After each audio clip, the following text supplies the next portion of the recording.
It was late, the house was asleep, and the 19-year-old Maid was kneeling at the fireplace in the study of one of the most dangerous men in Louisiana, feeding the file into the flames one page at a time. June Merritt was still in her gray uniform, sleeves rolled to the elbow, and she worked without any hurry at all, separating each sheet from the clip and letting it drop into the fire in a steady rhythm, the way a woman folds bed linen. She never heard him coming. No one ever heard Rafe Ferraro coming. He stood in the doorway in a white shirt with the sleeves turned back, a glass of water in his left hand, and he looked at the fire and at the stack thinning in the girl's fingers, and then at her. In that house, men had lost their lives over far smaller things than this. "Do you know what you're burning?" His voice was level. It never rose so much as half a note, and that was the part that frightened people. June did not stand up. She let the last page fall into the flames, wiped her hands on her apron, and only then looked up and met his eyes, something no one who worked in that house had ever dared to do. "I do," she said. "It's upstairs, in my notebook. Every page of it." He did not move. "It was in your desk drawer, Mr. Ferraro. That means somebody got into this room. Somebody has a key, and they left it exactly where you were certain to find it, not where a man hides something." Outside the window, a barge sounded its horn on the Mississippi, a long, low note, as old as the city itself. "They didn't put it in here for you to read. They put it in here so that in a few days, when the police come, they'll find it in your house." The glass in Rafe's hand stopped halfway to the table. June.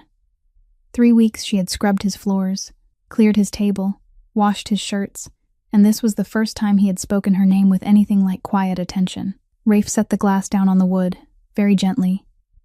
"Sit down. Start from the beginning."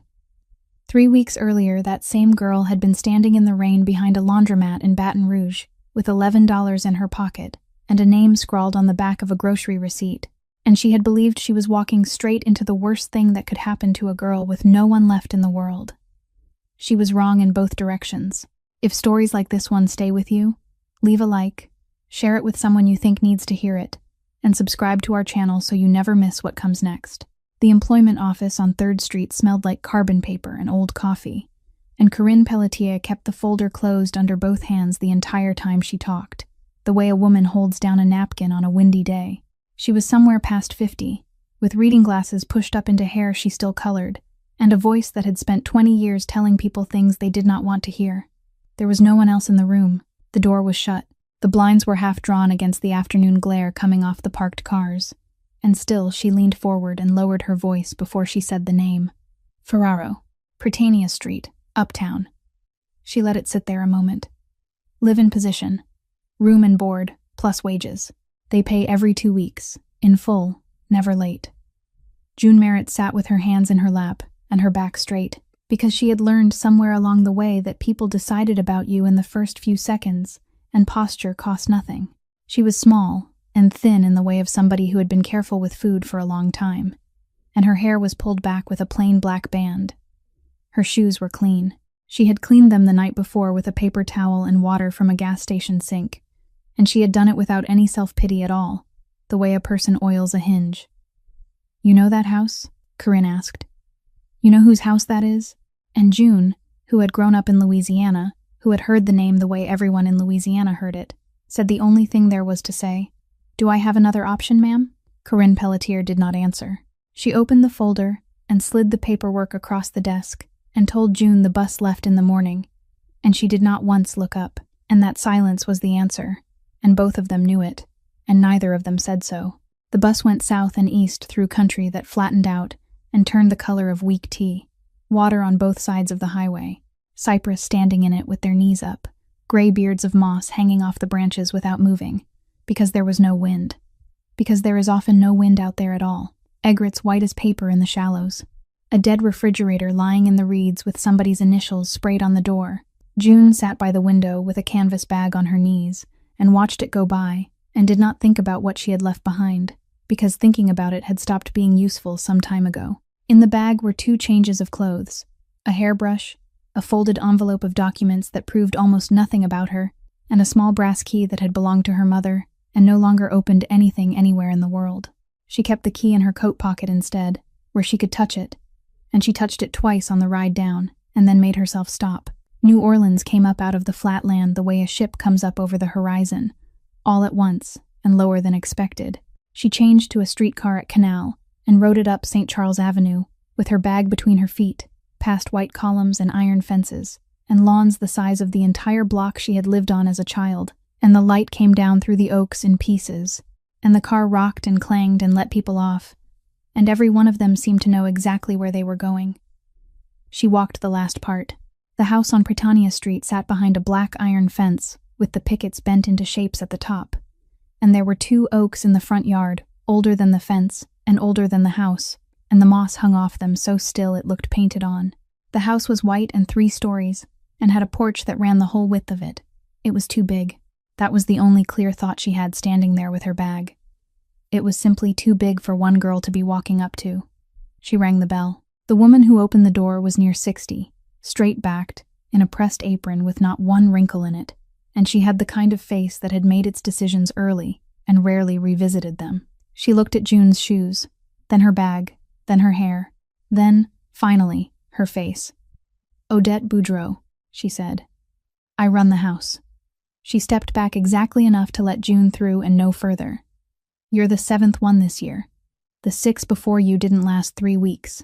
He came down the back stairs while Odette was still showing her where the linens were kept, and he did not announce himself. And June understood later that this was simply how the man moved through his own house. Rafe Ferraro was somewhere past 30, tall, built like a man who had carried things for a living before he ever sat behind a desk, and he wore a white shirt with the sleeves turned back and no tie, and a watch with a black face. There was a thin scar through his left eyebrow, old and faded. He did not offer his hand. He stopped a few feet away and looked at her the way a man looks at weather coming in off the Gulf, without expression, taking the measure of it. "Miss Merritt." "Yes, sir. 3 rules in this house." He said it the way another man would read a grocery list, without weight, because weight was not necessary. "You don't talk to anybody about what happens inside these walls. Not reporters, not neighbors, not anybody who buys you a cup of coffee and seems friendly." She nodded. "You don't go into the 3rd floor when the doors are shut, not to clean, not to look for anything. If something needs doing up there, you tell Odette, and she tells me." She nodded again, and then he paused. And it was a real pause, not a performance of one, and she looked up because the rhythm of it had changed.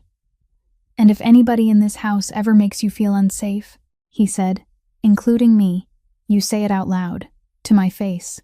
You don't wait, and you don't work around it." June had no idea what to do with that. She had spent 4 years in houses where the rule was the opposite, where the entire arrangement depended on a girl learning not to say things out loud, and now here was a man she had been warned about in a locked office 2 hours north, handing her permission she had never once been offered by anyone who was supposed to be safe. She said thank you, because there was nothing else, and it came out smaller than she wanted. He did not seem to notice, or he did and let it pass. He picked up her bag before she could reach for it, which she had not expected either, and carried it up 2 flights, and then a 3rd, narrower set of stairs to the top of the house. The attic room had a slanted ceiling on one side, and a bed with clean white sheets, and a wool blanket folded at the foot, and a small writing desk under the window, and a chair, and a washstand. The window faced east over the rooftops and the treetops toward the bend in the river, and the water was the color of milky coffee in the last of the light, and a tug was working a string of barges upstream against the current, slow as a minute hand. He set her bag down beside the bed. Then he took something out of his shirt pocket and held it out, and she put her hand out flat without thinking, and he laid a key in her palm. "The bolt works from the inside," he said. "That's the only key. I don't keep a copy." June stood there holding it. It was warm from his pocket. She turned toward the window because her voice had gone somewhere she could not follow it, and she said, "Thank you, Mr. Ferraro," to the glass instead of to him, and heard his boots on the narrow stairs going down, and the door pulled shut, and then nothing. In her coat pocket was her mother's brass key. She had carried it since she was 14. It opened the front door of an apartment on a street in Baton Rouge, where the building had been torn down and a parking lot put in, and she had known that for years, and had never once considered throwing it away. She stood in the middle of that small clean room with a key in each hand, one that opened nothing and one that was hers, and she sat down on the edge of the bed and put both palms flat on the blanket and let herself breathe. In the morning, while the sky over the rooftops was still the color of an oyster shell. June came down to start the coffee and found a small person already sitting at the kitchen table in rabbit slippers, feet swinging well above the floor, drawing on the back of a grocery receipt with a green pencil. "That's a barge," the child said, without looking up. "That's the whole tow. There's 9 of them, but I only fit 6. June set the kettle down and looked. It was a good barge. "That's the Algiers ferry," said Poppy Ferraro, moving the pencil along. "That's the crane at the wharf." "Do you know how to draw a crane?" June said she did not. Poppy slid the receipt over and moved her chair and patted the seat beside her with the flat of her hand and said, "It's easy. You start with the leg." The household ledger lived in a drawer in the butler's pantry, and nobody had reorganized it in years. And by the end of her second week, June had done it anyway, because idle hands made her feel like a guest, and she had no intention of being one. It was ordinary work. Wage slips, grocery accounts, the pest service, the man who came about the roof after the last storm, the woman who did the heavy curtains twice a year. June sorted it by month, and then by category, and copied the running totals onto a fresh sheet in her own hand. And it was somewhere in the middle of that dull, pleasant, entirely unremarkable task that she noticed the 3 names. They came through every month, the same amounts, listed under household staff. Not large, not small enough to disappear either. And June, who by then knew every person who came through that back door, who knew which day the yard crew came and which one of them took his coffee with 3 sugars, who had washed and folded for every soul under that roof, could not put a face to a single one of them. She checked twice. She checked a third time, going back 11 months, and they were there in every month, steady as a heartbeat. She carried the sheet out to the kitchen, where Odette was working a rolling pin over dough, and she set it on the counter and asked, in the same tone she would have used about the linen order, who these 3 were, because she wanted to know whether they got the holiday envelope like everyone else. Odette Boudreau stopped rolling. She did not look at the sheet at first. She looked at June, and the color went out of her face the way water goes out of a sink, all at once and completely, and she reached over and took the paper out of June's hand. Not roughly, but fast, and folded it twice and put it in her apron pocket. "You listen to me now," Odette said, and her voice had dropped so low that June had to lean in. "If I ever hear you say those 3 names again, in this kitchen or anywhere else, I will walk you out that gate myself with your bag in my own 2 hands, and I want you to understand me. That would be for you, not for me." Then she picked up the rolling pin and went back to the dough, and her hands were not steady, and she did not say another word about it, then or later. And that was the thing. If Odette had laughed, or shrugged, or said they were cousins in Metairie who did the linens, June would have let it go and never thought about it again for the rest of her life. But a woman who had run that house for decades had gone white over a payroll sheet, and had been frightened not of the names but of what would happen to a girl who noticed them. And after that, June could not stop looking. She did not go anywhere she had been told not to go. She simply started paying attention the way she had learned to pay attention in other houses, which is to say completely and without ever appearing to. Who came to the back door and who came to the front? Which cars idled at the gate? Which drawers had dust in the runners and which ones did not? And the desk drawer in the study had none, and it should have, because she cleaned that room and she knew what she had cleaned and when. She opened it on a Thursday afternoon with a dust cloth still in her other hand, and inside was a file with a rubber band around it. And she stood there with the drawer open and read the first page, and then the second, and then she sat down on the floor beside the desk and read all of it. It took her most of an hour. She did not understand every word of it. She understood enough. These were the family's own papers, old ones, the kind that get put away and never looked at again, and they had been brought back and left in a drawer that a man opens 20 times a week, in a room that got cleaned every other day, wrapped in a rubber band like somebody's grocery coupons. Nobody hides a thing where it will be found. You leave a thing where it will be found. She sat on that floor with the light going yellow across the rug and worked it through the way she worked through everything, slowly, all the way to the end, and when she got there she was very cold and very calm. Then she went up the narrow stairs to the attic room, and she got out the notebook she used for grocery lists, and she copied the file by hand, every page, in her small square handwriting, until well past dark. She slid the notebook under the mattress. She washed her face. And then she went back down through the sleeping house to the study, and knelt in front of the fireplace, and struck the match. She sat where he told her to sit, in the chair across from the desk, with her back straight and her hands in her lap, and she laid it out the way she had laid it out for herself on the floor of that room, with a dust cloth still in her hand. That the drawer had no dust in the runners, and it should have. That she cleaned the study on a schedule, and knew what she had cleaned and when, and something had gone into that drawer inside of 6 days. That the papers were not copies, and not forgeries, but the family's own, old, the kind that get boxed and shelved and forgotten, which meant they had come from somewhere inside and gone back inside, and a man does not need to break into a house to return what already belongs to it. He needs a key. That the rubber band was new. That was the part she kept coming back to. Somebody had taken the trouble to make the file look like it had been sitting there for years, and had used a rubber band out of a fresh box to do it. And that no one hides a thing in the second drawer of the desk a man opens 20 times a week. You put a thing there when you want it opened, when you want it found by somebody other than the man who owns the desk, at a moment you have already picked. Rafe Ferraro listened to all of it without moving. He had a way of listening that she had never seen in anyone. A complete stillness. No nodding, no small encouraging sounds, no hand on the chin, nothing that told you where he was. When she stopped, he was quiet for what felt like a long while. Then he asked her 3 questions. What day had she last cleaned inside that drawer? Whether she had touched anything else in the room that night, and whether she had told a single other person, anyone at all, including Odette. She answered all 3. He did not thank her. He did not tell her she had done well, and she found later that she was glad of it, because praise from a man like that would have felt like being handled. He stood up and walked to the window and stood there with his back to her, looking out at the dark yard for a while, and she could see his reflection in the glass, and it told her nothing. Then he turned around and said, "Go up to bed." And when she was at the door, he said her name, and she stopped. "You're not going anywhere," he said. "Do you understand what I'm telling you?" She said, "Yes, sir," because that was what you said. But she did not understand it. Not that night, and not for a long time after. It was not the sentence itself. It was the way he said it, like a man closing a ledger, like a decision already taken and being announced rather than made. There was something underneath it that did not match the words on top of it, and she carried that mismatch up the narrow stairs with her and lay in the dark, turning it over the way she turned over anything that did not add. And she thought about the fact that he had not asked her the one question any man in his position should have asked first, which was how a girl who had been in his house for 3 weeks came to be reading the contents of his desk in the middle of the night, and why he ought to believe a word of it.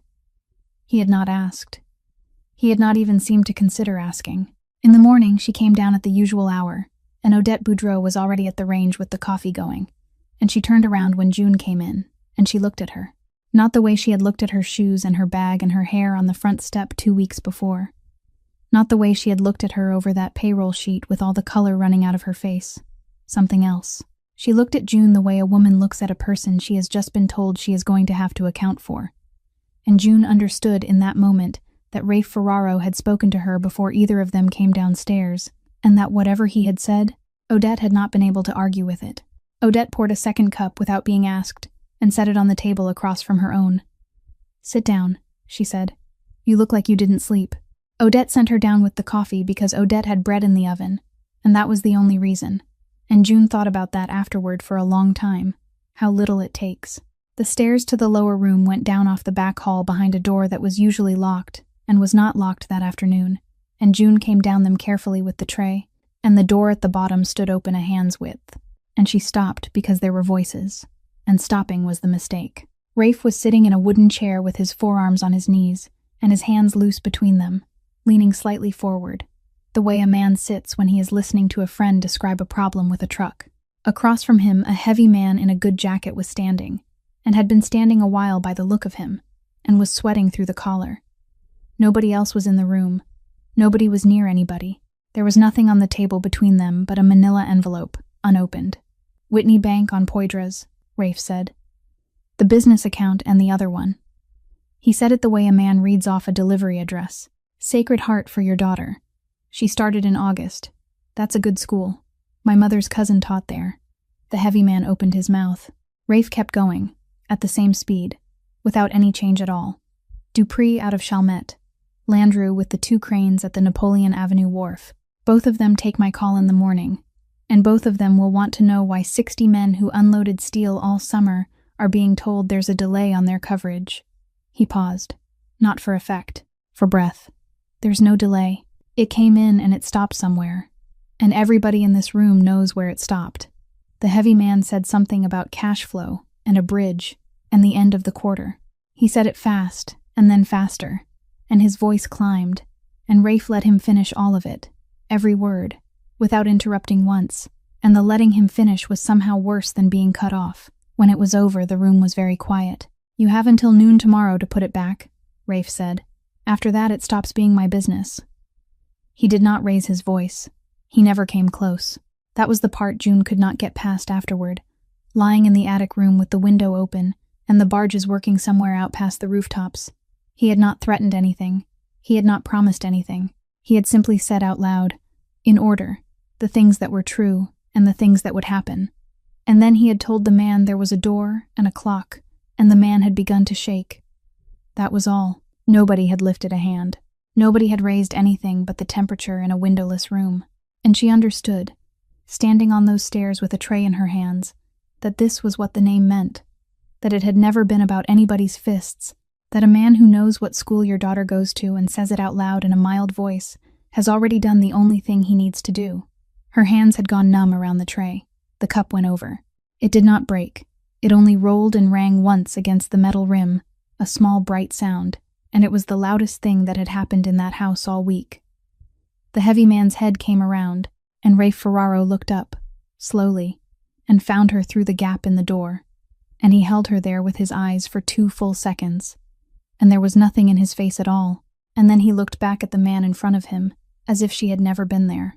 He found her that evening in the pantry, putting away the dry goods, and he stood in the doorway with his hands in his pockets, and said it without any preamble at all. I'll pay you through the end of the month, and I won't ask you a single question about why. There's a bus at Canal in the morning. She kept her hands on the shelf a moment longer, then turned around. Do you want me to go? That's not what I said. No, she said. It isn't. And she looked at him. This man she had watched put a grown human being into a sweat without lifting so much as a finger. And she found that her voice was steady, and she was surprised by that. And she went ahead anyway. I worked nights for a while. Office buildings mostly, but before that I cleaned for a crew doing demolition out past Zachary. I knew those men.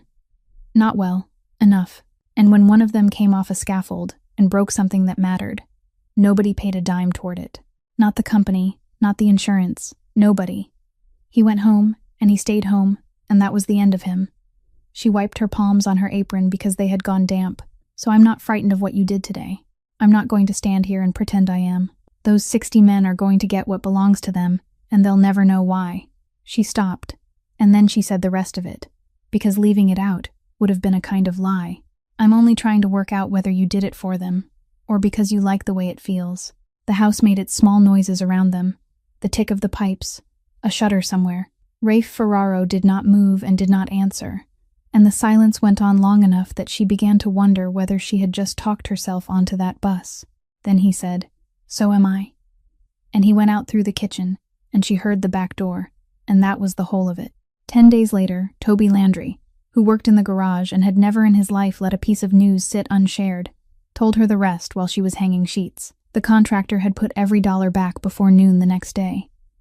Then he had sold the house on Fontainebleau, pulled his daughter out of Sacred Heart, moved the family to Texas without a word to anybody, no notice, no forwarding, and the whole thing done inside of 3 weeks. Nobody laid a hand on him, Toby said, with a kind of wonder. That's the thing about Mr. Ferraro. He don't have to. June went on with the sheets and did not answer, and that night she lay awake, understanding that she had watched a man be erased from a city with nothing but a mild voice and a list of things that were already true, and that whatever it was she was living inside of now, she had walked into it with her eyes open. She made the coffee differently after that. Toby had told her once how Milo took it, chicory dark with condensed milk stirred in until it went the color of river water. And she had filed it away the way she filed away everything, and one morning she simply made it. She set the cup down and went on with what she was doing. Rafe picked it up and stopped. He looked into it. He did not ask who had told her, and he did not thank her, and he did not say his brother's name, which she had not expected him to. He drank all of it, standing at the counter, and set the cup in the sink himself, and went out. He never mentioned it again. She made it that way every morning for the rest of the time she lived under that roof. And on the Saturday of that same week, Odette Boudreau came into the kitchen and put a folded apron down on the table in front of her, a new one, still with the crease from the store in it, and it was the right size, which meant she had gone and found out the right size. "There," Odette said, not looking at her, already moving toward the stove. "You'll do." It came on an ordinary morning, which is how those things come. June was at the counter with flour on her wrists when she heard the front door, and then nothing. No boots on the stairs, no chair scraping in the study, just nothing. And she wiped her hands and went out into the hall and found him standing in the doorway of the kitchen with an envelope in his hand. It was already open. He was not reading it. He had read it somewhere between the gate and the house, and now he was simply holding it, and he was looking at a point on the floor about 6 feet in front of him. And June had lived in enough houses to know exactly what a man looks like in the first minute after the ground has gone out from under him. Odette came in behind her, took one look, and went back out and closed the door. "Meridian Harbor Partners," Rafe said. He said the name, the way you say the name of a disease somebody in the family has. "They bought the paper on the deep water berth. The note my father signed. Before I was old enough to know what a note was. They're calling the whole balance. 45 days. June did not know finance. She knew what 45 days sounded like in a man's mouth. What happens if you can't pay it? The berth goes, and the berth is the license." He was still looking at the floor. "You can't work a wharf in this city without a berth the port recognizes. No berth, no license, no contracts, no bonded cargo, nothing. Everything my family does that has a piece of paper behind it runs through that one strip of water." He turned the envelope over in his hand once, absently, the way a man turns a coin. "Take that away, and what's left is what people already think we are. That's the whole point of it. That's what he's buying." "Who's he?" "Curtis Bramwell." He said it without any heat, which somehow made it worse. "He's been going up and down this river for 3 years, picking off berths from families who got behind. Nobody's ever laid eyes on him doing anything. He doesn't do anything. He waits, and then he sends a letter, and then a lawyer, and it's over before anybody understands there was a fight. And then he said, quieter, that's where Milo was. That berth, 4 years ago." He did not say anything else about it, and June did not ask, and something in the way he stopped talking told her not to, and she filed it where she filed things. He put the envelope down on the kitchen table and stood there with his hands flat on either side of it. "Warren's going to tell me to sell it," he said, mostly to himself. "He'll be here by supper, and that's what he'll say. Take the loss, keep the warehouses, live." Is he right? He usually is. Rafe looked up at her then. "That's the trouble with Warren." June crossed the kitchen and pulled out the chair on the other side of the table and sat down in it, and did not ask anybody's permission to do it. She had spent 4 years in houses where a girl waited to be told, and something in her had finished with that, and she watched him notice. "Then tell me everything you know about Curtis Bramwell," she said. "Not the parts you think matter. All of it. Where he came from, who he buys from, what he does with the land after. Who else on this river got a letter like that one, and what happened to them. Names, dates, whatever you have on paper and whatever you only heard at a bar." He looked at her across that table for a long moment, and she held it, and she did not look down. "You clean my house," he said. "Yes," she said, "and I read your ledgers, and I found what was in your desk, and you told me I wasn't going anywhere." She put her hands flat on the wood the way he had. "So sit down, Mr. Ferraro, and start at the beginning." She worked at the kitchen table, because the study had a desk that belonged to somebody else, and the kitchen belonged to her. And she spread the 3 folders out under the low lamp, and did not go up to bed at all. She was not an accountant, and she knew it, and she did not try to be one. She did what she had taught herself to do on the floors of empty offices, with a mop bucket beside her, and other people's ledgers in her lap, which was to read the same page 4 times until it stopped hiding. By the time the early light broke gray and quiet over the rooftops, she had 3 things written out in her small square hand. The first was the interest. The note carried a rate that looked ordinary, but the way the balance had been compounded did not match the way the agreement said it would be compounded, and the difference was not large in any one year, and became something else entirely compounded across several decades. The second was the call. Buried in an appendix, in a sentence built the way a snare is built, was a clause allowing the holder to demand the whole balance on 45 days if certain maintenance conditions were not met, and she made a note beside it that she wanted to know who decided whether they had been met.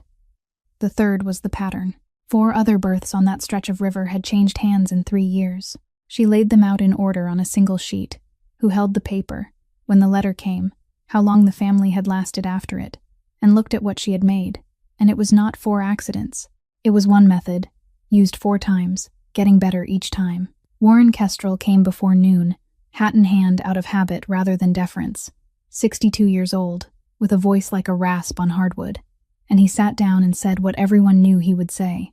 Sell the berth, take the money, keep the 3 warehouses and the trucking and the leases and live to be an old man.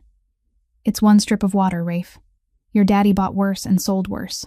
And Beau, who was 28 and had his father's shoulders and none of his patience, waited until Warren went out to the car and then leaned on the doorframe and said it quietly, the way you offer a man a cigarette.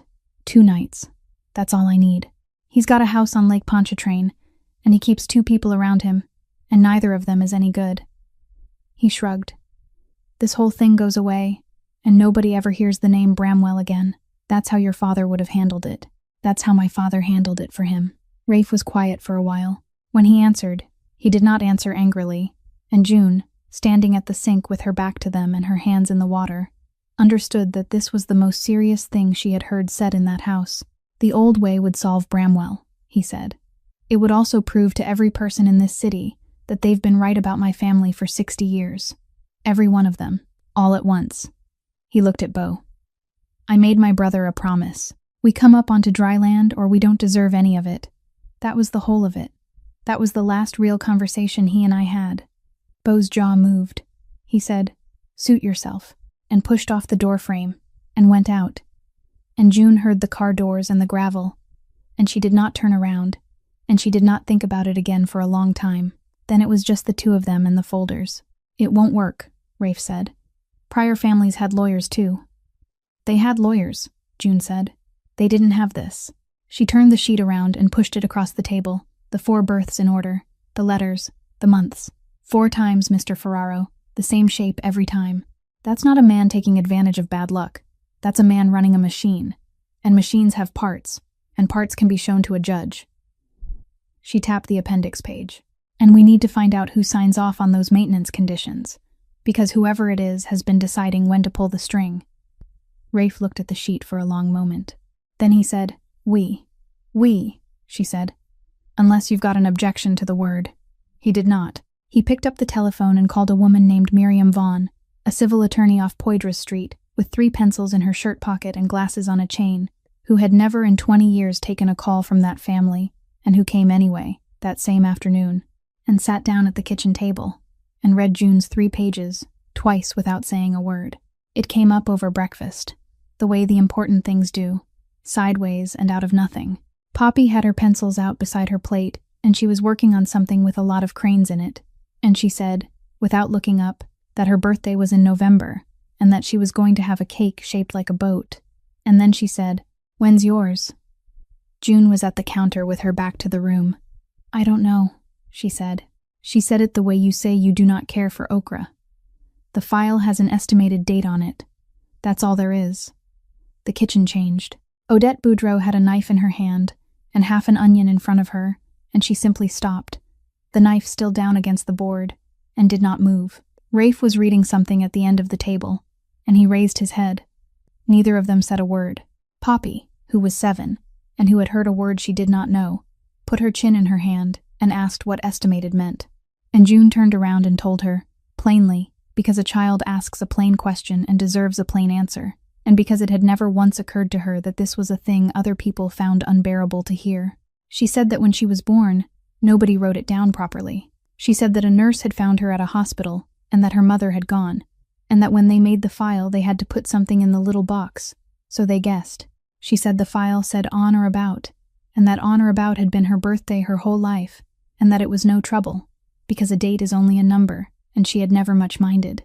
Poppy thought about it for a second, said, okay, and went back to her cranes, because she was 7, and because June had said it in a voice with nothing wrong in it. Odette started cutting the onion again. Rafe looked back down at his papers. and June wiped the counter and moved on to the next thing, and did not think about it again. 9 days later, he came into the kitchen in the evening, when she was alone with the account folders, and put an envelope on the table in front of her, and stood back from it. "Open it when I'm gone if you'd rather." "What is it?" "It's yours," he said. "That's all." And he went out. She opened it standing up. Inside was a copy of a birth record from a hospital in Baton Rouge that no longer existed under that name, the original intake sheet, the paper the nurses had filled in at the time. She saw the date first. A real one, not on or about. A day, in a month, in a year, written in somebody's steady hand at the moment it happened.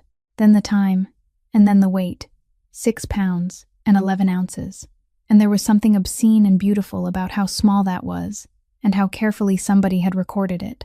And then her eyes went down the sheet to the line for the name, and the name was not blank, and it had not been filled in later by an office. It was in a different hand from the rest of the form, looping, uneven, written by somebody lying down. It said June. And beside it, in the margin, where the form did not ask for anything and there was no box and no reason at all, the same hand had written, June. Because it is the prettiest month of the year. She read it 4 times.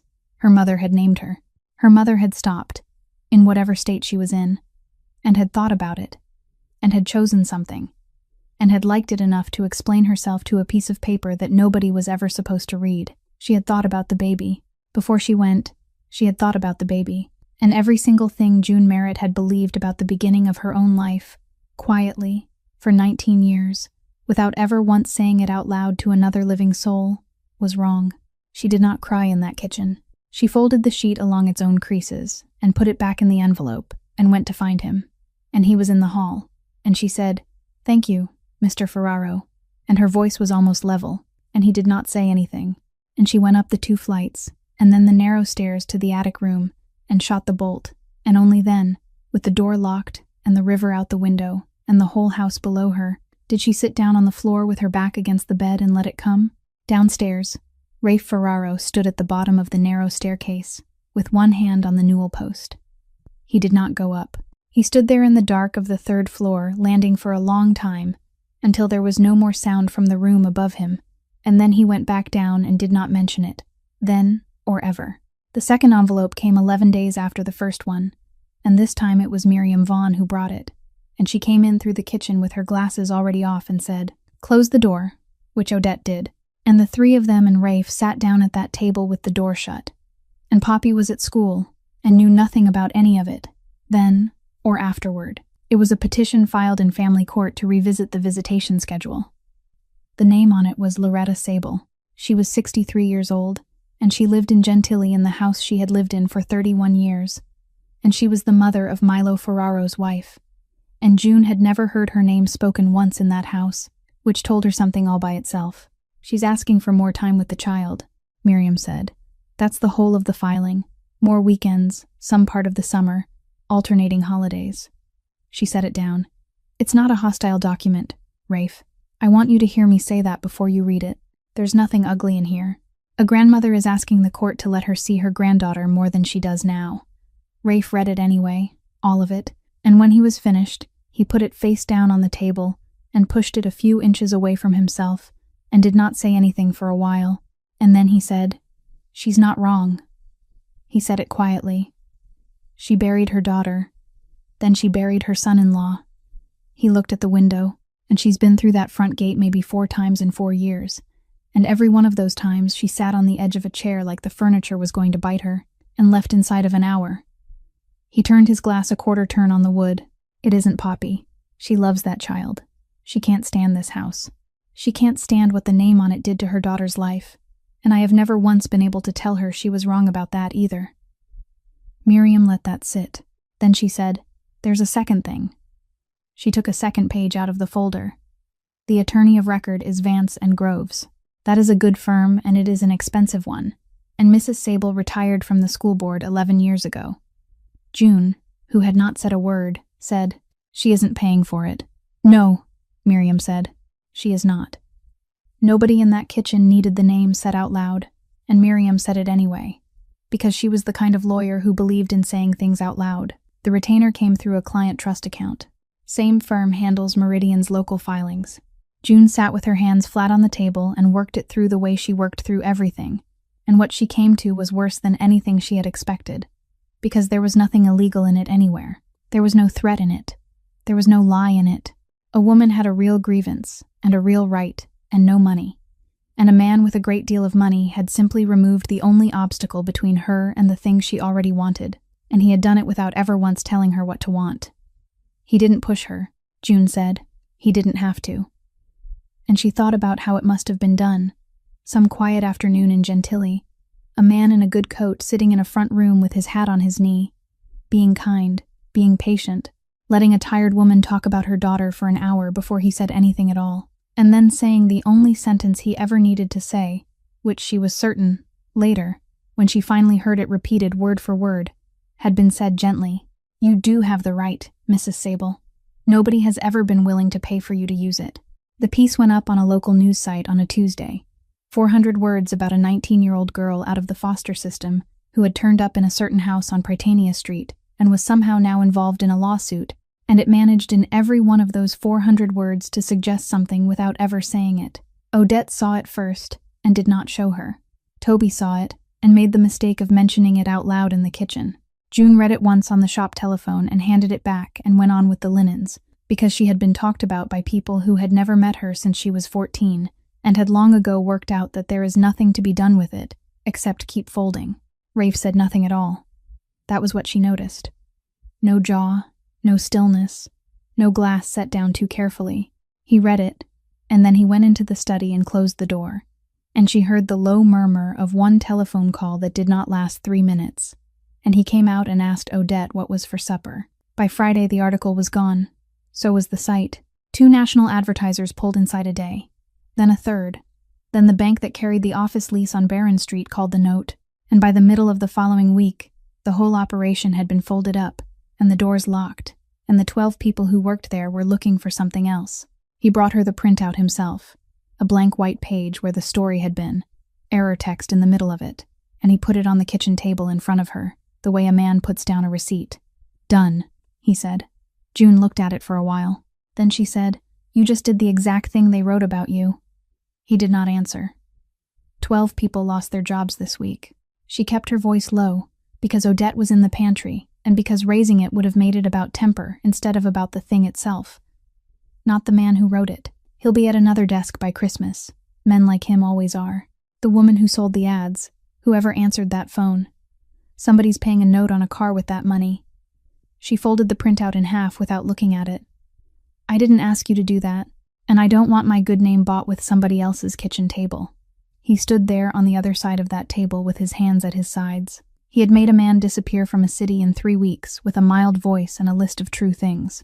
He had sat still while 60 men were stolen from, and had put every dollar back without ever raising his hand. And he had no answer for a 19-year-old girl in a gray uniform, in his own kitchen. None. Not one word.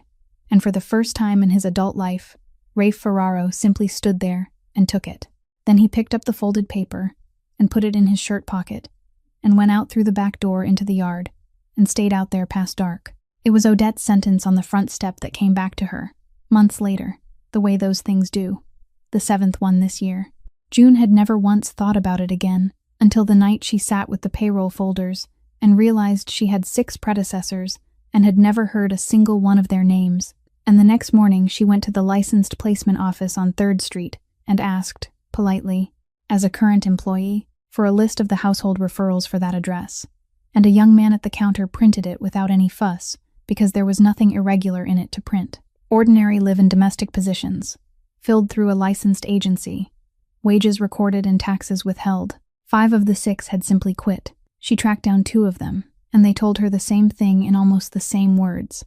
That nobody in that house had ever done them any harm at all, that they had been paid on time and spoken to civilly, and that they had left because a person can only stand so many closed doors and lowered voices before her nerves go, and the 6th had moved to Mobile with her husband. That left 1. Marlene Ruddick had not quit. She had been paid, and she had gone. The apartment was in Mid-City, 2nd floor, clean, with a window unit and a couch that still had the tag on the leg, and a stack of community college books on the table with a highlighter lying across them. Marlene was 22. She opened the door and knew who June was before June said one word, and she let her in anyway, which said something. She did not look at her. Not once through the whole conversation. She looked at the books, and the window, and her own hands. They gave me enough to start over, she said. Do you know what that means? Do you have any idea? Nobody has ever given me one single thing in my entire life. Not one. And a man in a good coat sits in my mother's front room and offers me a year of rent and my tuition paid, and all I have to do is take a job I was going to take anyway and then leave when they tell me to leave. She laughed, and it was not a laugh. Go on and stand there. Stand there and judge me. Then she did look up, once, fast, like touching something hot. Where are you sleeping tonight, June? June had no answer for that. She said she would need her to say it in front of a judge, and Marlene Ruddick said no, and said it twice more when June asked again, and shut the door with the chain still hanging loose, and June stood in the stairwell for a minute, and then went back down. She did not go to Prytania Street. She took the bus back to 3rd Street, to the second-floor office, with the half-drawn blinds, and Corinne Pelletier looked up from her desk and did not pretend, not for a second, and that was somehow the worst part of it. She did not say, "What are you talking about?"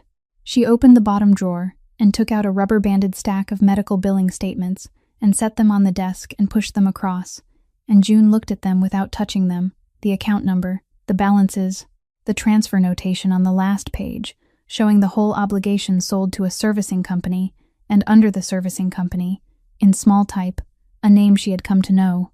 My boy is 15, Corinne said. That's all I'm going to tell you about him, and you're not going to ask me anything else. Her hands were flat on the desk. So what do you want me to say to you, June? I traded you for that. I knew what I was doing when I put your paperwork in that folder. I knew, and I did it, and I would do it again this afternoon. She stopped, and her chin went, once, and she got it back. They wanted somebody with nobody, that's what the man said. Somebody with nobody. June stood there a long moment. I'm not going to forgive you, she said. I want you to hear that from me straight, because you'll hear a lot of soft things from a lot of people, and none of them will mean anything. She picked up the top statement, looked at the name of the servicing company one more time, and set it back down on the stack, square. But I understand you, and that's worse, in a way, for both of us. She went to the door and put her hand on it. Now I need you to say all of it in a courtroom. It was waiting for her 4 blocks from the office on 3rd Street, a black sport utility with the engine running and the glass too dark to see through. And the back door opened before she reached it, and a man in a gray suit leaned out and said her name and asked, very pleasantly, whether she had 10 minutes. She could have kept walking. She thought about that afterward, more than she thought about anything else. There were people on the sidewalk and city traffic somewhere behind her and the door of a sandwich shop propped open across the way, and she could have simply kept walking, and instead she got in, because she wanted to know, because she had always wanted to know, because that was the thing in her that had read ledgers by the light under a closet door. The man was in his 50s, unremarkable, the kind of face that has spent 30 years being forgotten on purpose. He did not introduce himself. He did not say who he worked for. He asked whether the air was too cold and adjusted it when she said nothing, and then he pulled down the folding table between the seats and laid 3 pieces of paper on it, one at a time, evenly spaced, the way a man deals a hand. The first was a cashier's check. She looked at the number for a while. It was not an insulting number, and it was not an absurd one. It was exactly, precisely the amount that a person who had studied her file would know was the largest sum she could imagine and still believe in.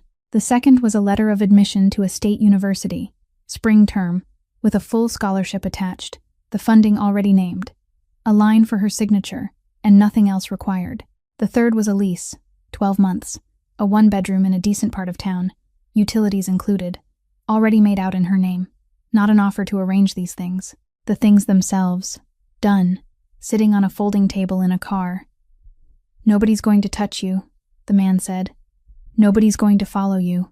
I want to be very clear about that, because I imagine you've been thinking about it since you sat down. He folded his hands. You're 19 years old. You've been in that house since summer. You owe those people nothing at all. What do they pay you a month, June? She did not answer that. She looked at the 3 pages, and she looked at them for a long time, longer than the man expected, long enough that he sat back and let her. because she was not being brave in that minute. She was doing arithmetic.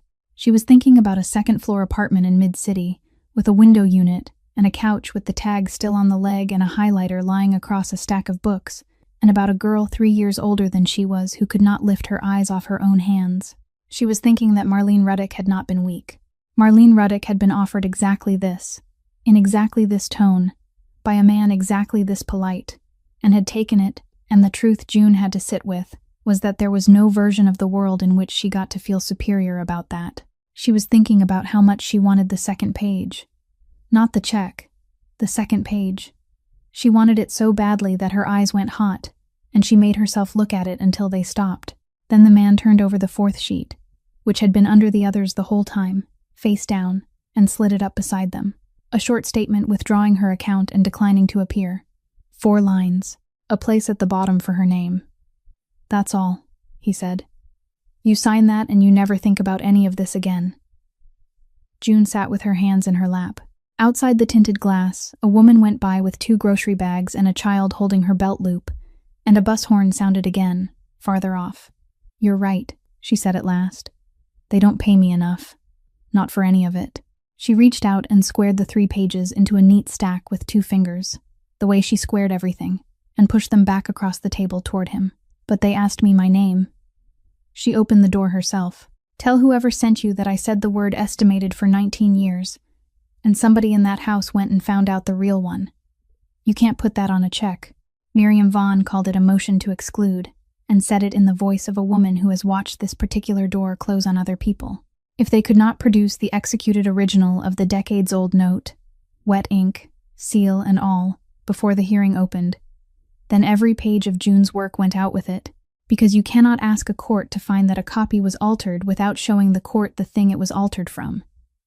And the original was not in a bank, and not in a lawyer's vault. It was in the old Port Records Annex, a long, low building on the Batcher side of the levee that the board had stopped using years ago and never emptied, where 4 decades of executed instruments sat in cardboard on steel shelving 11 inches off a concrete floor. The storm came up out of the Gulf on a Thursday and turned north, and by that evening, every station in the city was showing the same thing, a wide, slow spiral and a surge forecast. And June stood in the kitchen looking at the screen and understood before anybody said it out loud.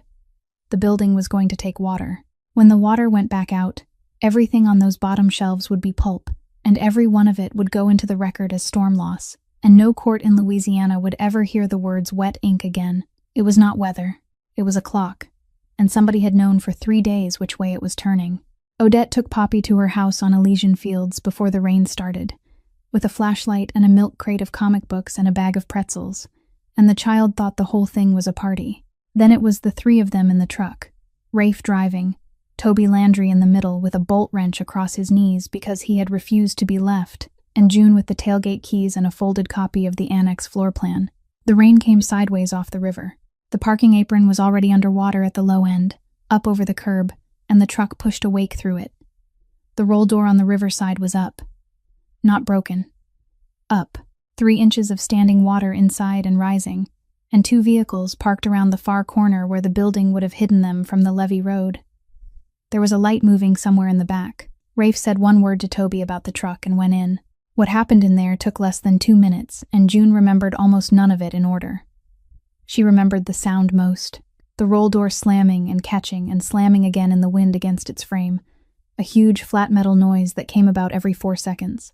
Boots on steel shelving, a flashlight beam swinging up across the ceiling and going out, somebody's voice saying wait, and somebody else saying nothing at all, water moving around her shins in a way that felt alive.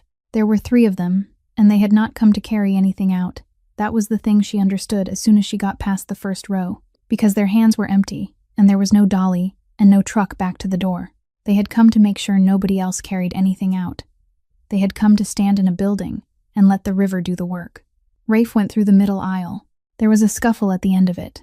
Brief, mostly noise, a shoulder into shelving and the whole steel rack ringing like a struck pipe, and boxes coming down.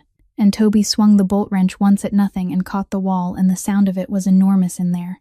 June did not stop.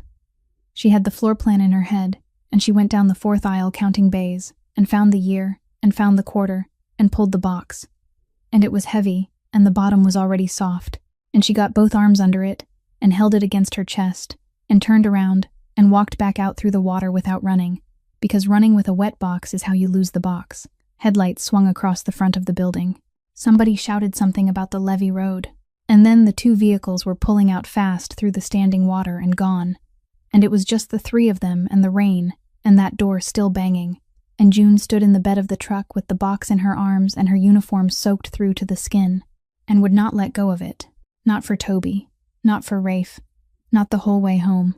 They dried the box on the kitchen table with the oven on low and every towel in the house, and the note itself came out of it whole, seal and signature and all, which was the thing they had gone for. But a box that size holds more than one document, and June, who could not have left a file unsorted if the building were burning, spent the next 2 days going through the rest of it page by page while it dried, and that was how she found the maintenance file for the deep water berth. 3 inspection reports in 2 years. The first one, 17 months before Milo Ferraro died, noting deterioration in the decking on the downstream end and recommending replacement of the stringers. The second, 8 months later, the same inspector, less patient, underlining the word structural. The third, filed 61 days before it happened, 3 pages, with a hand-drawn sketch of the section in question and a line at the bottom recommending immediate closure of that portion of the deck pending repair. Attached to each one was a capital expenditure request, and attached to each request was a denial. June sat very still and read the denials 4 times, and then she went and found the loan file and read the appendix clause again, the one she had flagged in her own handwriting weeks before, with a note asking who decided whether the maintenance conditions had been met. And there it was in plain language. Under the terms of that original note, any capital expenditure on the encumbered property above a stated threshold required written approval from the holder of the paper. Whoever held the note held the pen. Meridian had held it for 6 years. And on all 3 denials, in the internal record, the reason given was the same. Owner deferred. She got the signature cards out and laid them side by side under the lamp and looked at them for a long time. And she was not an expert and did not need to be. The R was wrong. It closed at the top. Rafe Ferraro's R had never closed at the top in his life. Not on a check, not on a receipt, not on the note he had left her on the kitchen counter about the coffee. She put the 2 pages together and carried them into the study and put them down in front of him and said, "You need to read this sitting down." And he read it standing up anyway, because that is how men like that receive things. He read all 3. He did not say anything at all. Then he said, quietly, "I signed those." "You didn't." "I've spent 4 years being sure I did." He was still looking at the paper. "They came to me after. Warren brought me the file himself, because he thought somebody in the family ought to be the one to hand it to me. And it was all in there. 3 requests, 3 deferrals, my name at the bottom of every one." His voice did not change. "I didn't remember signing them. That was the part I could never get around. I signed 400 things that year. My father was dying, and I was learning the business out of a filing cabinet, and I signed whatever was put in front of me, and I decided that was exactly the point, that a man who signs without reading is worse than a man who reads and says no." He set the page down on the desk very carefully, squaring it with the edge. "I told Milo to go down and look at the downstream end. That afternoon, I told him to go." June said, "Somebody wrote your name on those. Somebody wanted the money kept in the account, and then wanted a reason on paper if anybody ever came asking, and the cheapest reason available was you." She kept her voice level, because she understood that anything else would have been unbearable in that room. "Your brother didn't die because you were careless. He died because a man in an office did the arithmetic on a deck and decided replacing it cost more than not replacing it." Rafe folded the page once, along the middle, and put it in his shirt pocket. He said, "Excuse me," which she had never heard him say to anybody. He went out through the kitchen and out the back door into the yard, and he stood out there under the oaks with his back to the house for a very long time, and nobody went out after him, and June turned off the lamp in the study and let him have the dark. He was gone from the house before first light, and the truck was gone with him, and Odette found the coffee untouched and said nothing. And by the middle of the morning, June had called Toby twice and stood in the study with her hands flat on the desk and understood exactly where a man goes when he has just been told the 4 years he built his guilt out of, or somebody else's construction. She took the old sedan. It was raining again. the thin, steady kind that comes after the big weather has gone through and stays for days. And the levee road was empty and brown, and the river beside it ran high and full of debris. The gate to the deep water berth stood open. His truck was parked crooked inside it, with the driver's door hanging, and there was a canvas bag on the passenger seat, and June looked at that bag through the wet glass, and did not touch it, and did not need to open it to know it was packed for a night's work. Up at the head of the pier, under the light, there were 4 men standing. One of them was Beau Kestrel. He saw her and did not look away and did not come toward her either, and that told her the whole shape of it.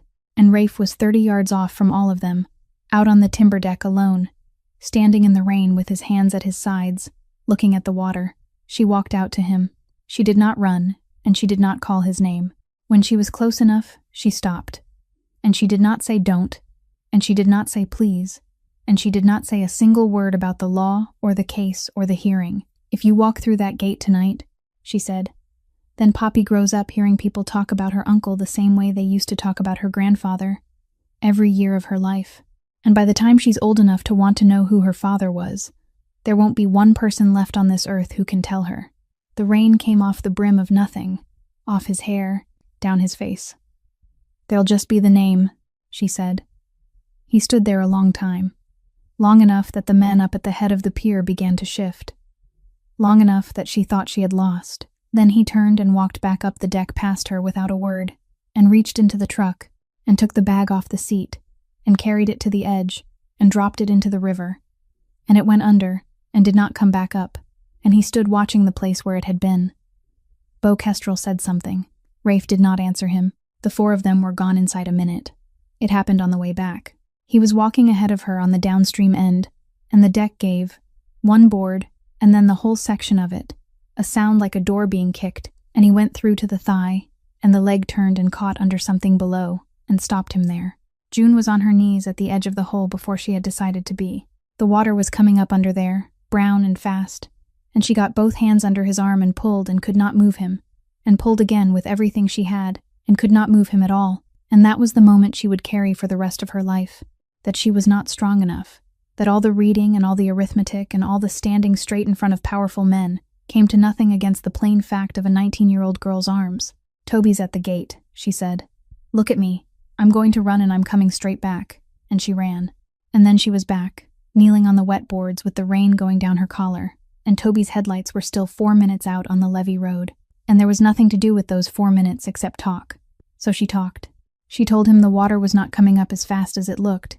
She told him about the box drying on the kitchen table, and which pages had come through, and which had not. She told him what Poppy had drawn that week, a tugboat with a face on it. She told him about the R that closed at the top. She talked without stopping, about anything, about nothing, her voice steady, her hand flat on his shoulder, until the lights came up the road. They got him out. The leg was turned and swollen and not broken, and at the house Odette had the kitchen lit and towels down and did not ask one question. And afterward, on the back steps in the rain, he did not take June's hand, and he did not touch her face. He pulled his coat off and put it around her shoulders, and then he moved away and sat down on the step below her, and neither of them said anything for a long while. Miriam Vaughn worked through June's notebook against the family's own inventory list for 3 days, and came back with an answer nobody had wanted. The file was genuine, every page of it. Not a forgery, not a reconstruction, not one altered line anywhere in it. Those were the elder Ferraro's papers from his own working years, catalogued and boxed and shelved in the family storage on the 3rd floor at some point in the 1980s, and they had sat there ever since, and somebody had taken them out of that room and carried them down 2 flights and put them in a desk drawer with a fresh rubber band around them. "You understand what that means," Miriam said. "There's nothing to attack. If the police had come and found that in your study, you could not have called it a plant, because it isn't one. It's yours. It always was." And June, who had said the same thing on the floor of that study with a dustcloth in her hand months before, said the only part that was left. So somebody in this house opened that room. It was Toby who gave it to them, and he did it without any idea what he was doing, the way he did most things. He said that Beau had been up on the 3rd floor twice that summer, once for a long time, and that he had thought nothing of it, because Beau Kestrel had been walking in and out of that house since he was a boy, and had a key the way his father had a key. He said it in the garage with a rag in his hands, and then he saw their faces, and he stopped talking. The three names came the rest of the way apart in one afternoon. Household staff, monthly, small enough to be invisible, drawn against the house account that Beau had been signing on for years because his father had signed on it before him. The people did not exist. The money had gone somewhere.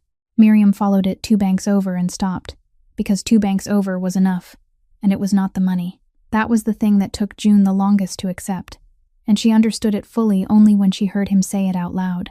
It had never been about the money at all.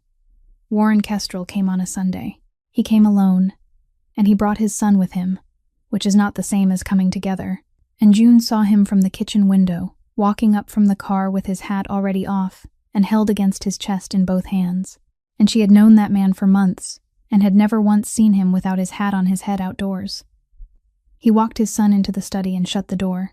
What was said in there she heard only the end of, and only because she was in the hall. She heard Beau's voice, not defiant, worse than defiant, earnest. She heard him say that this family had been going down for 6 years, and that everybody could see it except the man in charge of it, and that the only way out was for Rafe to fall, and for somebody to be standing there ready to pick it up and run it the way it had been run when it worked. She heard him say, "I never wanted the money," and she believed him, and that was the sickening part. Then it was quiet a long time. When Rafe spoke, he spoke the way he always spoke. "The old way solves you in one night," he said. "Your father knows how it goes. He's watched it. You'd be gone by the weekend and nobody in this city would ask a single question. Because that is exactly what everybody already believes about my family, and you spent all summer proving them right on my behalf." Another silence. "You're going to leave Louisiana this week. You're not coming back to this city while I'm alive in it.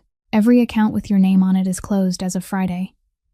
And then, to the father, in a different voice, "The house in Gentilly, the moving, whatever it costs to set him up wherever you land, I'll cover all of it.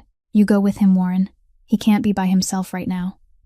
The door opened. Warren Kestrel came out with his hat still in his hands and his face gone loose the way an old man's face goes when the worst thing has happened, and he has been given something anyway. And behind him, from inside the room, Rafe said, "That's a choice my father never gave anybody. I want you both to remember that it came from me." Miriam laid the last of it out on the kitchen table on a Tuesday. All of it side by side. The referral records, the payroll ghosts, the dates Beau had been on the 3rd floor, and the placement dates of every girl the agency had sent to that address in a year. And when the pieces were in a row, June saw it before anybody said it. It had never been about spying. Nobody had ever wanted a girl to listen at doors and report back. They had wanted a girl in that house on a specific week, with a specific shape of life behind her, so that when the police came in and opened that drawer, there would be somebody standing in the kitchen who could be pointed at. 19 years old. Out of the foster system. No diploma. No family anywhere. 3 weeks in a house she had no business being in, with access to every room and a key of her own. A person, a jury, would look at exactly once and understand completely. Somebody with nobody. That was what the man in the good coat had said to Corinne Pelletier. And it had not been a description of a target. It had been a job requirement. She had not been chosen because she was clever. She had been chosen because she was the one person in that house nobody on earth would believe. She went home and put supper on and got through it. And afterward, when Odette had gone and the kitchen was quiet, she asked him a question that she meant as almost nothing, just the loose end that had been hanging since the beginning.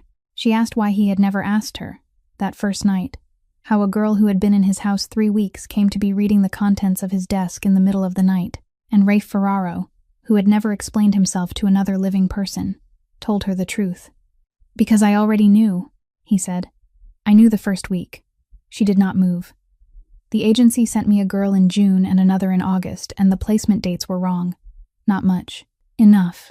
He turned his glass a quarter turn on the wood, the way he did. "By the time you'd been here 5 days, I knew somebody had been paid to put you in this house. What I didn't know was what you'd been paid to do. So I kept you where I could see you, and I waited to find out. You kept me." "I kept you," he said. She said, "The room." And he did not look away from her, which she would think about later, because it would have been easier for him to look away. "Top floor," he said. "One staircase, no back stairs, no second landing, no way down that doesn't come past my door." He said it evenly, without softening any part of it. "If you went down at night, I would hear you." June stood there in that kitchen for a long time. She thought about the warmth of a key out of a man's shirt pocket in her palm.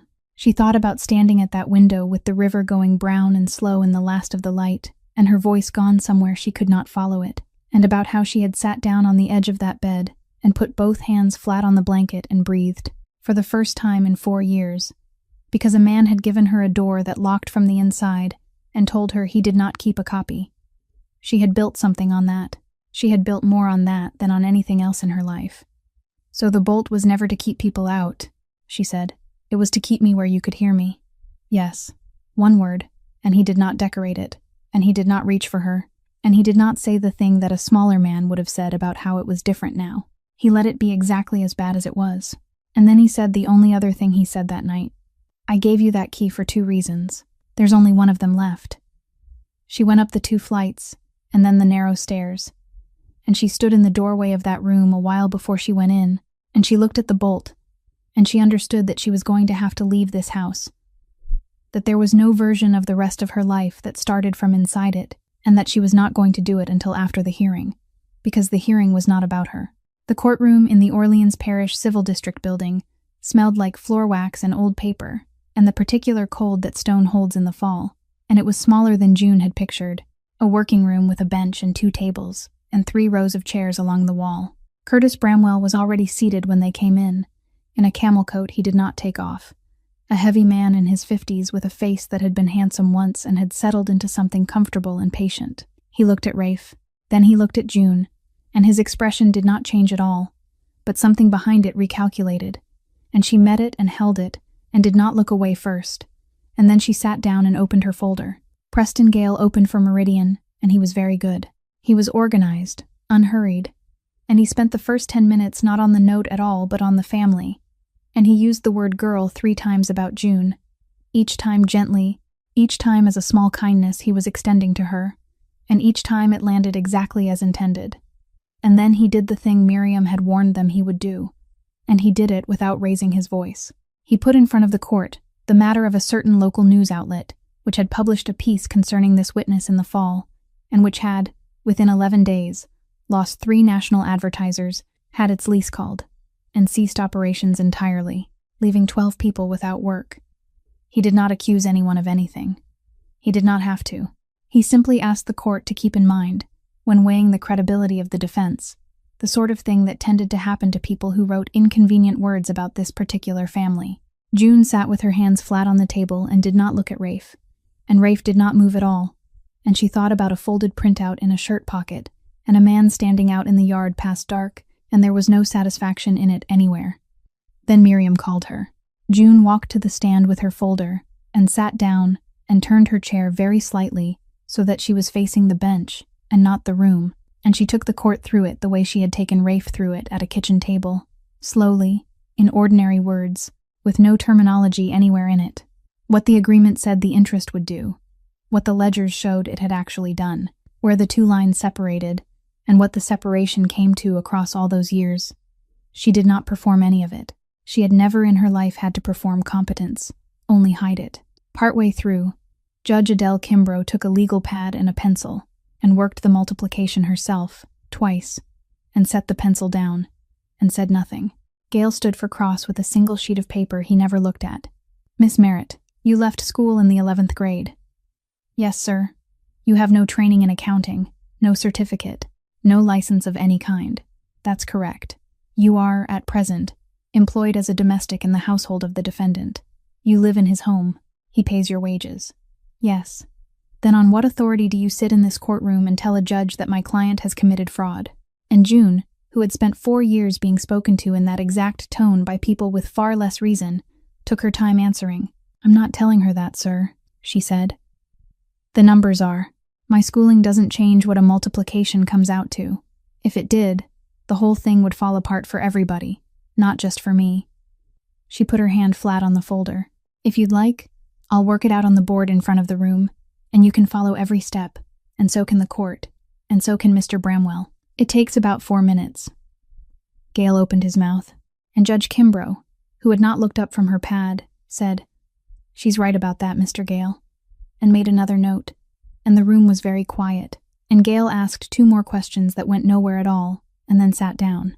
Corinne Pelletier testified after the recess, and she did it without one soft word for herself. She said what she had been offered and what she had done for it, and when Gail asked her whether she understood she was admitting to conduct that could end her license, she said yes, sir, and did not add anything to it. And when she was asked what she had been told the requirement was, she repeated the sentence exactly. Somebody with nobody. And the room took that the way a room takes a thing it will remember. And then the door at the back opened, and Marlene Ruddick came in. Nobody had subpoenaed her. Nobody had spoken to her since a stairwell in Mid-City. She stood at the back, a moment in a coat she had clearly bought for this, and then she walked up the aisle and said, to no one in particular, and to the whole room, that she had been the fifth one, and she would like to say so out loud. Miriam put her on the stand. She testified for 11 minutes. She named the amount, and the man in the good coat, and the month, and she did not look at June once until the very end, and then she did, and held it. And June looked back at her, and nothing passed between them that anybody else in that room could have named. Miriam put in the maintenance file after that, the 3 inspection reports, and the 3 capital requests, and the 3 denials, and the clause that gave the note holder the pen, and the signature cards side by side with the R that closed at the top on one and did not on all the others. And Judge Kimbrough looked at those 2 cards for a long time under her glasses. Then Miriam said she had no further witnesses. And Rafe Ferraro stood up. Miriam turned and said his name, once, low, and he did not sit down. He asked the court's leave to testify on his own behalf. And Kimbrough looked at him over her glasses and said that was his right, and she would hear him. He took the stand in a courtroom full of people, half of whom had grown up in that city hearing his family's name spoken the way you speak of weather that has already killed somebody, and he did not defend 1 inch of it. He said what his grandfather had done at the wharves in the 50s, and named the practice plainly. He said what his father had done with the Union in the 70s, and how it was done, and who had been hurt by it. He said that in the first 5 years after his father died, he had run the business the way it had been handed to him, and that he had made men afraid on purpose, because fear was cheaper than lawyers, and that he had told himself it was not the same thing as violence, and that he no longer believed his own argument. He did not soften any of it. He did not say he had changed. He gave the court the record, all of it, the way a man empties his pockets on a table. And June, sitting in the second row with her hands in her lap, understood that she was watching the cruelest thing this man had ever done in his life, and that he was doing it to himself, and that it was the only thing left in the world he had not yet been willing to spend. Then he said, Your Honor, Mr. Bramwell is right about most of what he has said concerning my family. I'm not here to prove that we're clean. I'm here because my brother died on a section of deck that 3 separate inspectors said needed replacing, and 3 separate times the money to replace it was refused by the man who held our paper, and his name was signed where mine should have been. He set his hands on the rail. If this court wants to hold my name against me, I'm sitting right here and I'll take it. But I'd ask that it not be used as a reason to stop short of the question of who signed those 3 refusals. Gail rose for cross and stood there. And whatever he had prepared for a man who was going to deny things had no purchase at all on a man who had just said all of it first.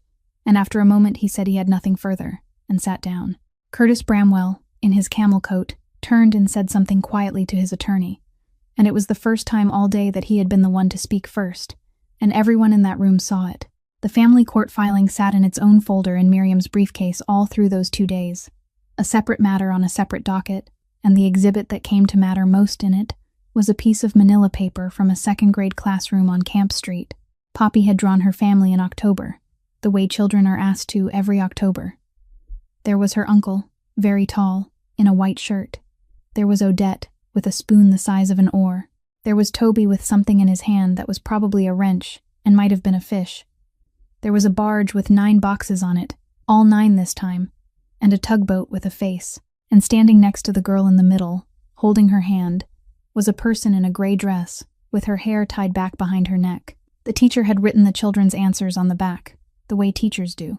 Beside that last figure, in a teacher's round hand, was the question, "Who is this?" And beneath it, in the same hand, the answer as the child had given it. My friend. Loretta Sable looked at that drawing for a long time in a conference room off the corridor with the door shut, longer than anyone expected, holding it with both hands the way you hold a photograph. She was 63, and she had buried a daughter and a son-in-law, and she had spent 4 years unable to make herself walk through a certain front gate, and she looked at 9 barges and a tugboat with a face, and a house full of people her granddaughter had drawn without being asked to include any of them. And then Miriam told her the rest, quietly and without any pressure in it, where the retainer for Vance and Groves had come from, and whose money it was, and what that same money had done to a section of deck 4 years ago. And Loretta Sable set the drawing down on the table and put her hand over her mouth and did not say anything for a while.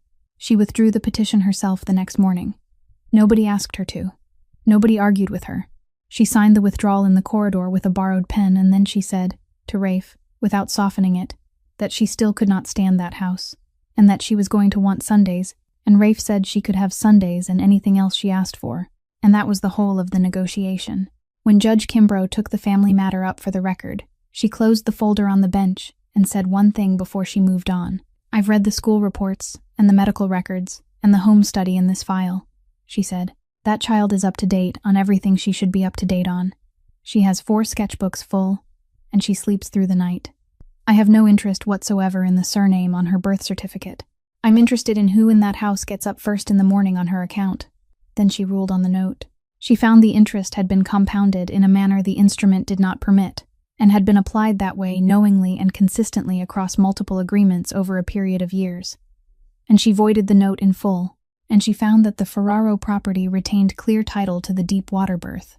She found the pattern of acquisition along that stretch of river sufficient to warrant referral, and she referred the maintenance denials, the signature cards, the placement records, and the whole of the acquisition documentation to the Attorney General's office of the state of Louisiana for criminal investigation.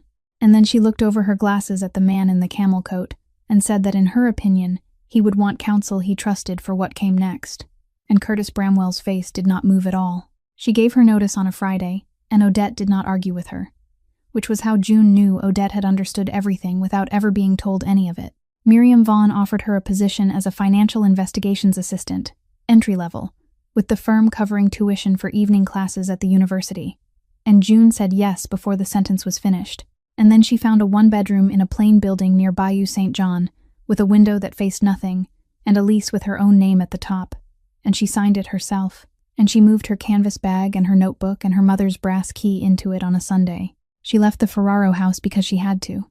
Not out of anger. Because a girl who has just learned that the first kind thing anybody ever gave her had 2 reasons behind it cannot build a life on the second one until she is standing on ground she paid for herself. In the spring, on a Sunday, there was an extra chair at the table on Prytania Street, and Loretta Sable sat in it for the first time in 4 years and stayed the whole afternoon, and Poppy spread 11 drawings across the tablecloth and made her grandmother look at every single one. And there was gumbo, and there was arguing about the saints, and somebody's dog got into the yard, and Odette said afterward that the house had finally stopped sounding like a hallway.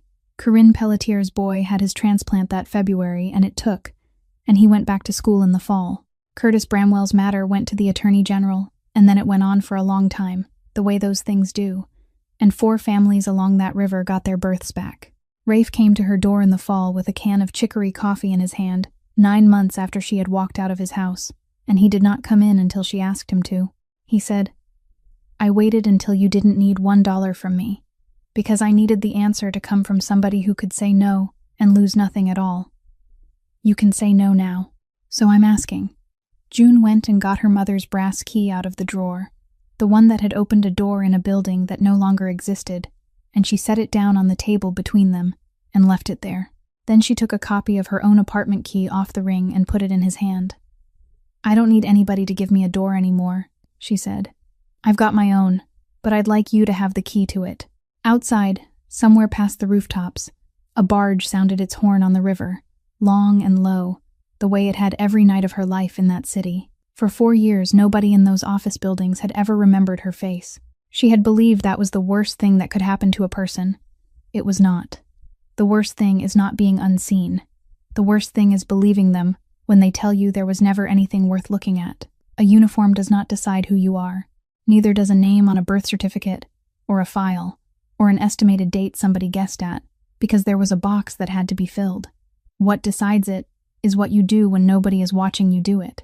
If this story stayed with you, please take a moment to subscribe to our channel, leave a like, and share it with someone who might need to hear it today, because that is what lets us keep bringing you stories like this one. And we would truly love to know how this one landed for you. Which moment stayed with you the longest? Tell us in the comments, honestly, from the heart, because we read them and they mean a great deal to us. Until then, we wish you good health, peace in your home, and quiet joy in your ordinary days. Take care of yourself, and we will see you in the next video.